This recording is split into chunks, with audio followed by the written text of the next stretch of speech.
what are the internal pieces that really need to be there for someone to be what we might call a true entrepreneur, a builder? Yeah, no, it's a great question. So there's obviously a big difference between a solopreneur and an entrepreneur, right? Or a wantrepreneur.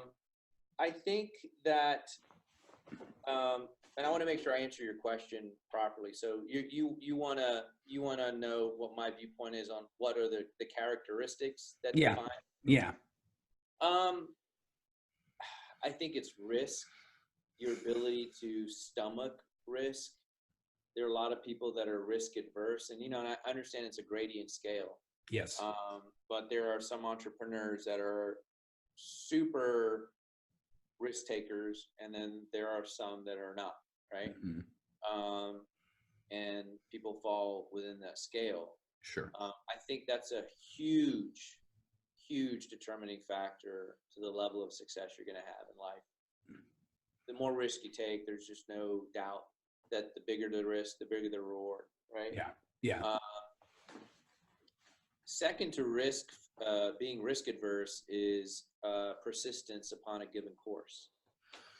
There's a lot of people that just will give up on mile 2. Yeah. Or mile 3, and they're just not willing to go until the point where their legs fall off. Right. And I'll give you a perfect example with me.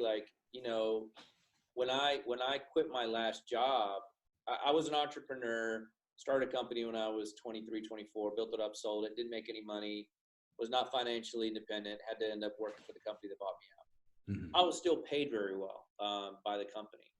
I was making, 250 grand. This was back in 2010, a year. That's, top 3%, 4%, right? Yep. But you're not rich, you're not rich. And so I quit my job to start Blackstone. I didn't have a ton of savings. I ended up getting divorced the same year. So now I have no money. And I worked for $45,000 a year for 4 years, maybe 50. I mean, there were times where I'd make $100 a week. Yeah. And so there are a lot of people during that time, and I was almost bankrupt twice. I lost my investor, couldn't make payroll, blah, blah, blah, blah, blah. Many people would have just given up right there. It was like, nah, dude, I'm done. I'm a smart guy. Can I go get a job making 200 grand a year, 300 grand a year? Probably. But I was not willing to give up. I persisted.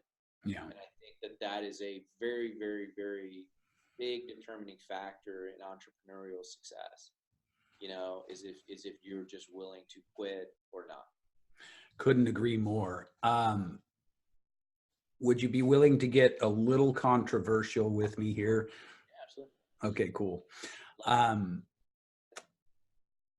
Curious what you think about sort of if we could pick a current level, painting with a broad brush, right, of the resilience. I think the things that we're talking about here could all be under the umbrella of resilience. Sure. Yeah. Risk aversion, commitment, what I would call hungry follow through.